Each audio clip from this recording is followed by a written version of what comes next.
welcome today. We're working on the Get to Know My Neighborhood. This is the every other week project. This, believe, is block 17, I think. Oh my goodness, we went by too fast. And we have till the end of the year to go. And this has been going on since the beginning of the year. And don't forget to leave a comment below. You should know by now, okay? So this is to represent the lovely chickens that we had growing at the between the quilt shop and the Home and Hearth channel.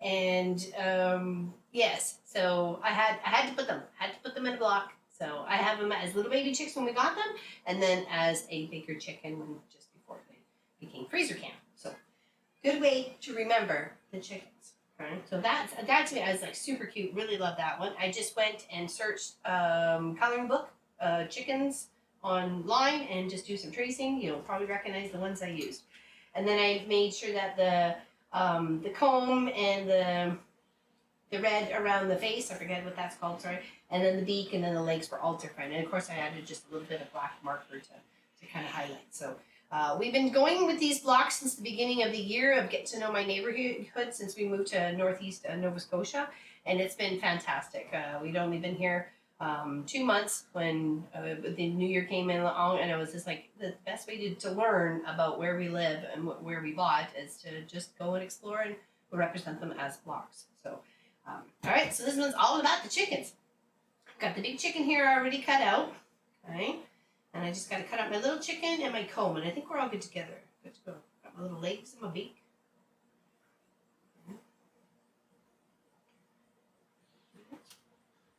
Here's the scissors. There we go. Hope everybody's had a good week so far. Don't forget, next week it's a live stream on the Friday. All right, and there's a live stream on the long on Wednesday. And the baby chick I just left as it was, just with the one fabric, and then just made sure to draw on an eye and a little wing curve. So I'm just cutting along the line using some small scissors.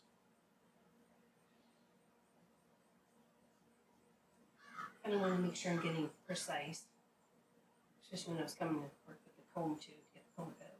And I'm keeping all those little other bits. You just never know what you're going to need, like a little chunk of something.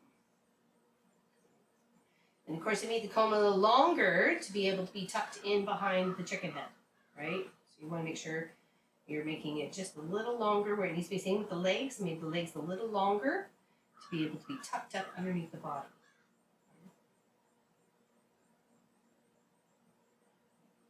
If you've been getting to know your neighborhood, maybe seeing things you hadn't seen before,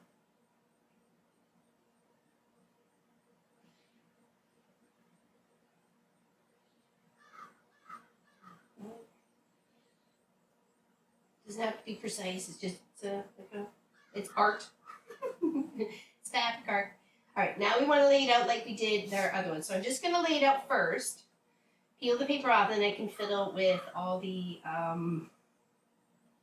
rearranging and stuff like that. Okay, so this is just regular heat and bond. Okay.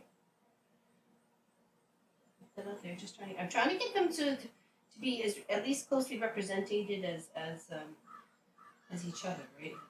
Because one gets given away to one of you guys. You have to make sure to leave a comment.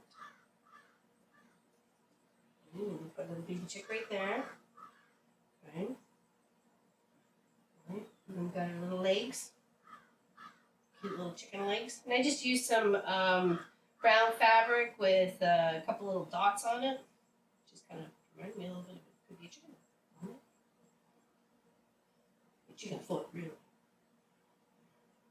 And as you can see, I made them a little longer to be able to be tucked up underneath the body to give that a little bit of dimension. Okay. There we go. Chicken leg, ready to potty. Okay. All right, smooth those off here.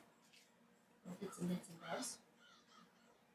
Get a little comb going. Or not a comb, but the face one. I had it kind of along this way.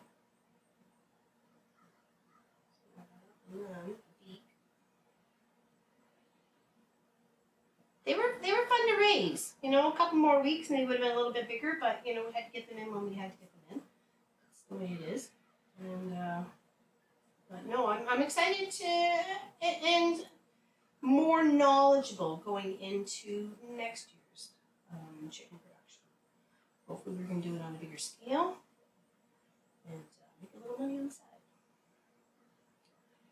Now this is just my grass. I use some Applique that's got some mix of color of blues and a little bit of purple and a little bit of green, and I just used that because they were out in the pasture. So I thought it would be like, and I didn't want to build the chicken tractor. I mean, I really just wanted to represent the chickens.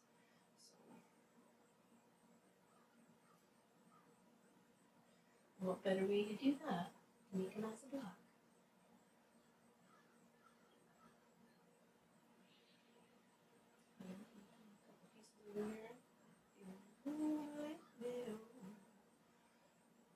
Just trying to get them about the same as I can. Sometimes it's hard when you're replicating.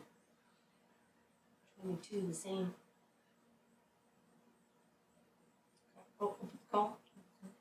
And I just use some, I think it's botanical, some leftover some botanical use of the orange stuff. I really liked it because it had all sorts of different texture to it. There we go. Tuck the comb in nice and purty. A little bit of grass behind there, behind the little chick.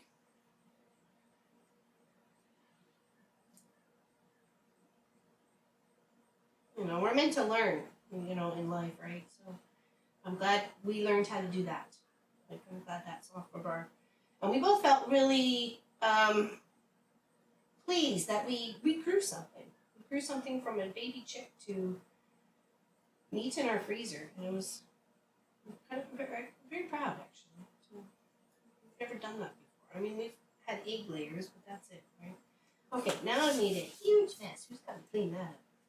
All right, so I'm liking where it's all going. And I just want to make sure that, you know, that you are happy with what things are going to, so once you press, you just want to press down and then move on to the next. I'm still bad. I still go back and forth, but I'll be trained one day. It's going to take a lot of electric shocks.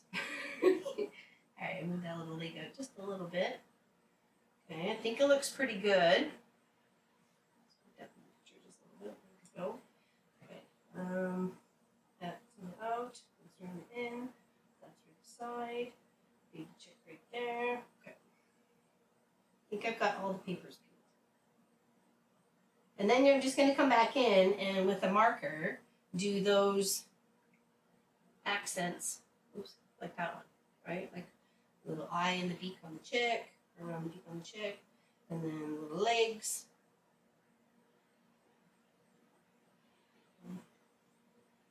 Just with a black with a permanent marker.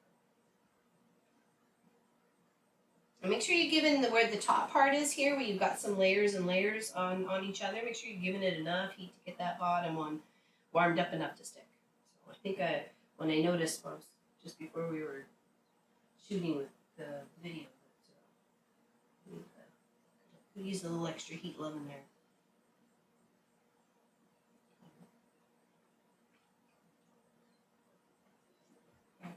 Okay, so I kept the template of where I had traced the chicken out and used that as the wing. So you're going to take this, and if you're having a hard time lining it up, like I do, I'm going to line it up on my chicken, and then I'm going to kind of hold it steady, flip it up where the line is going, and then do my own kind of, just so it's about the same. They don't have to be like complete replica. And then here, and then just kind of scoop them together.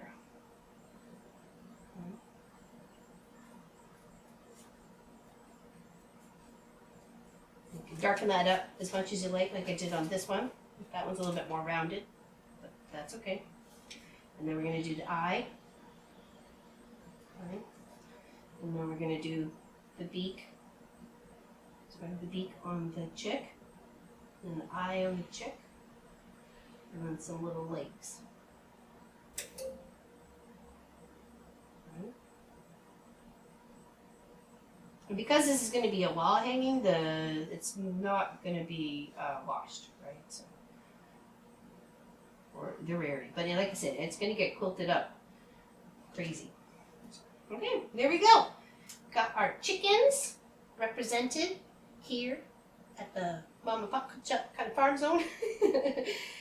Thank you for joining us. Hope you're having a fantastic day. And I hope you're enjoying these blocks as we're going along. I certainly have, and it's going to make it a beautiful memory for me for this whole year of getting to know new people who have visited here, as well as my own area, and appreciate it much more than I think I probably would have if I hadn't gone to make that effort. So thank you, everybody. Big hugs to you, and I hope you have a fantastic day, and we'll see you on the weekend. Okay, take care.